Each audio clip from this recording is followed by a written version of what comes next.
સ્વામિનારાયણ, સ્વાગત છે તમારો નવા બ્લોગમાં। તો બે દી થયા કાંઈ બ્લોગ નથી બનતો, કાલે પણ બ્લોગ નથી બનાવ્યો, આજે પણ નથી બનાવ્યો। તો અત્યારે મેં કીધું લાવો આજે છે ને ઢોકળીનું શાક બનાવીએ, તો મારે રસોડામાં કેવી રીતના બને તો હું તમારા સાથે શેર કરું। તો વિડીયો છેલ્લે સુધી જોજો, અને જો ફ્રેન્ડ તમને અમારા વિડીયો ગમે તો લાઈક શેર સબસ્ક્રાઈબ કરી દેજો, કેમ કે નમાસેની સ્કૂલ ખુલી ગઈ છે ને વેનવાળા આવતા નથી એટલે થોડાક અમે હેરાન થઈ જાય, મારે મૂકવા જવાનું હોય સવારમાં ઉઠીને, બાકીનું સાઈડનું કામ હોય એટલે વિડીયો નથી બનતો। તો હવે આપણે કાલથી ટ્રાય કરશું ફરીથી રેગ્યુલર વિડીયો બનાવવા માટે। તો ચાલો આપણે ઢોકળીનું શાક બનાવીએ। તો ઢોકળીનું શાક બનાવવા માટે અહીંયા આપણે તપેલું મૂકી દીધું છે, તો તપેલામાં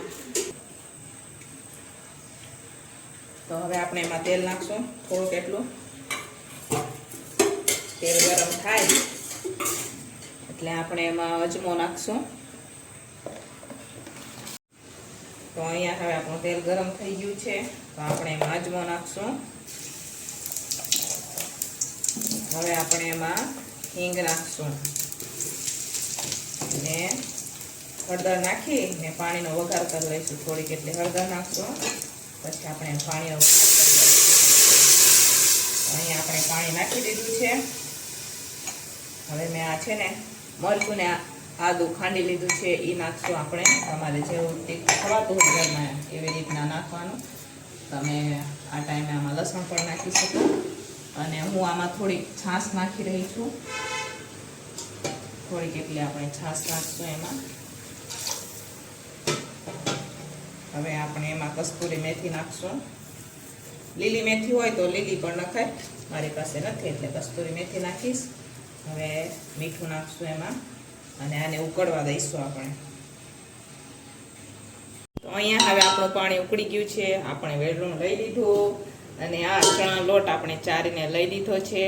તો ચાલો હવે આપણે આમાં નાખશું, ધીમે ધીમે હલાવશું ને ગેસને ધીમો કરી દઈશું। ટૂંકમાં આમાં આપણે નાખશું, હલાવતા જશું ધીમે ધીમે।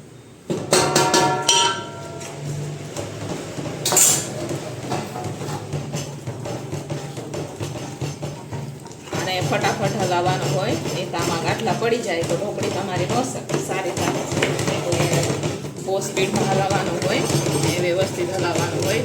તો આ તમે જોઈ શકો છો સરસ મજાનો આપણે બધો લોટ હલાવી લીધો છે, ને બેટર પણ સરસ મજાનું ઘાટું થઈ ગયું જોઈ શકો છો। આપણે થોડીક વાર માટે હજુ હલાવશું।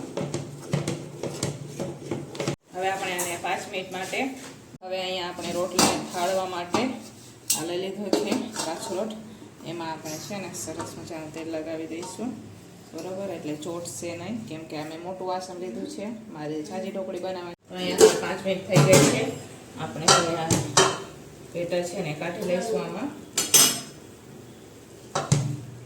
તમે જોઈ શકો છો સરસ મજાનું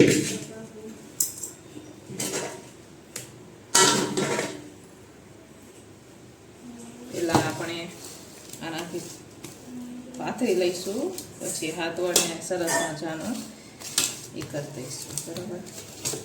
ગરમ ગરમ હોય ને ત્યારે તમારે એ કરી દેવાનું હોય આને। હવે આપણે હાથમાં તેલ લગાવેલું છે ને સરસ મજાનું બફી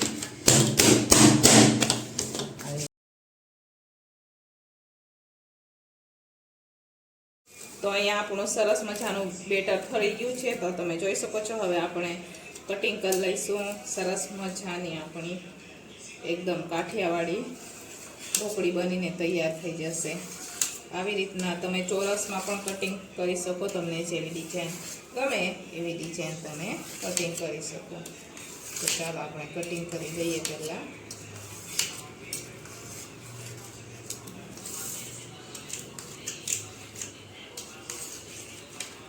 તો હું તમને બતાવું કેટલી સરસ પોચી ઢોકળી આપણી બની છે, બરાબર। વચ્ચેથી હમણાં એક પીસ કાઢીને બતાવું, સરસ મજાની ગાંઠલા નથી પડ્યા ને સરસ મજાની પોચી એકદમ રૂ જેવી ઢોકળી। આને તમે રૂકી પણ ખાઈ શકો। અમારા રાજુને બહુ ગમે આ ઢોકળી, પણ એ તો અત્યારે છે નથી, એની તો આ હે ને કાચી બહુ ખાઈ, અમથી વઘારેલી કરતા સરસ લાગે, આનો ટેસ્ટ સરસ હોય છે. તો ચાલો બધી ઢોકળી આપણે કટિંગ કરી લઈએ પહેલાં.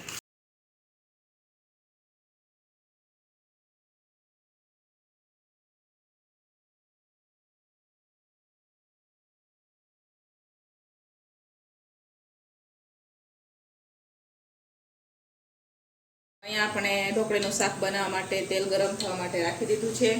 અને આજે આપણે છે ને છાશમાં બનાવશું ઢોકળી, તો એના માટે આ છાશ લઈ લીધી છે. હવે આપણે તેલમાં આખા મસાલા નાખશું. આખા લાલ મરચાં છે, તજ, લવિંગ ને બાદિયા નાખશું આપણે એમાં.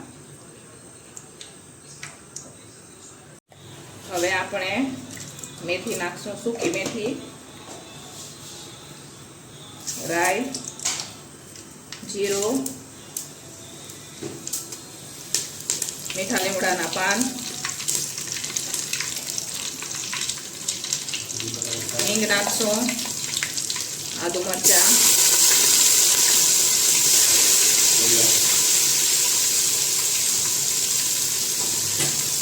હવે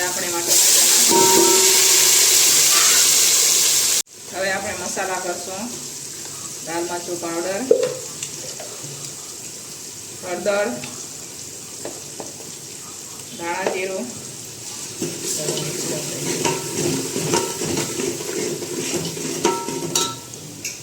હવે જે આપણે છાશ લીધી છે એ નાખશું અને સતત હલાવતા રહીશું આપણે, કેમ કે છાશ છે ને હલાવે ને તો ફાટી જાય. તો ગમે ત્યારે તમે છાશ કે દહીં નાખો ને તો હલાવતા રહેવાનું, એટલે ફાટશે નહીં તમારે ક્યારે. એ વાતનું તમારે ધ્યાન રાખવાનું. હવે આપણે એમાં મીઠું નાખશું ને હલાવતા રહીશું. ઉકળે નહીં ને અહીંયા સુધી, ઉકળી જાય, એક ઉભરો આવી જાય પછી આપણે એમાં ઢોકળી નાખશું. તો ચાલો ઉકળવા દઈએ, હવે આપણે હલાવતા રહીએ.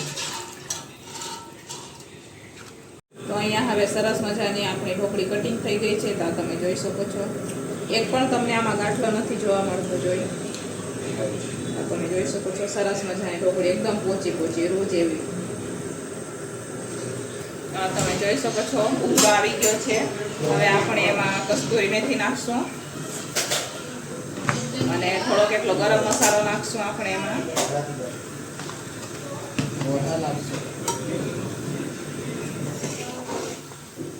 હવે આપણે એમાં ઢોકળી નાખશું.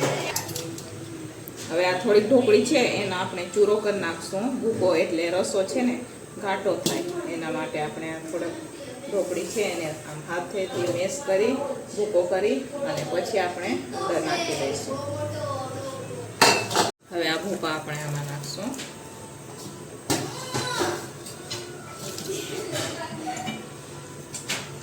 ને હલાવી અને ધીમા તાપે આપણે થોડીક વાર માટે 10 મિનિટ રાખશું. બરોબર, એટલે સરસ મજાનો રસો ઘાટો થઈ જાય. ધીમા તાપે આપણે 10 મિનિટ રાખીએ ને એટલે સરસ મજાનો રસો ઘાટો થઈ જશે. તો ચાલો આપણે થોડીક વાર માટે ઢાંકીને ચડવા દઈએ. તમે જોઈ શકો છો સરસ મજાનો રસો આપણો ઘાટો થઈ ગયો છે.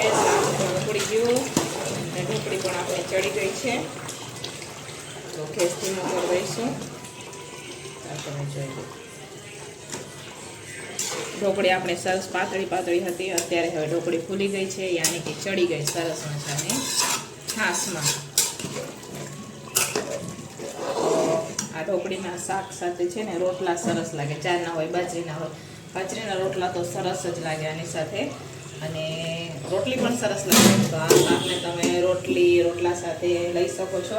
અને સાઈડમાં મેં સરસ મજાના ભાત બનાવેલા છે. આજે તો આમાં કોઈ પણ આપણે વેજીટેબલ નથી નાખ્યા, ફક્ત ટમેટા ને બટેટા નાખીને સરસ મજાના ટમેટાવાળા ભાત બનાવ્યા છે વઘારેલા. અને નીચે રોટલી બનવાનું ચાલુ છે. 2 ગેસ ઉપર આપણે બનાવતા હતા એટલે ભાભી નીચે રોટલી બનાવી રહ્યા છે. તો ચાલો હવે આપણે શાક વાળો ગેસ બંધ કરી દઈશું અને 5 મિનિટ પછી આપણે આમાં કોથમીર નાખી દઈશું. તમે જોઈ શકો છો સરસ મજાનું આપણું તેલ પણ ઉપર આવી ગયું છે અને હવે આપણે ઉપરથી કોથમીર નાખી દઈશું. તો આ તમે જોઈ લો મસ્ત મજાનું આપણે સરસ મજાનું કાઠિયાવાડી ઢોકળીનું શાક બનીને તૈયાર થઈ ગયું છે. તો હવે આપણે એક ડીશમાં શાકને કાઢીને સર્વ કરશું. તો તમે જોઈ શકો છો સરસ મજાનું આપણું ઢોકળીનું શાક એકદમ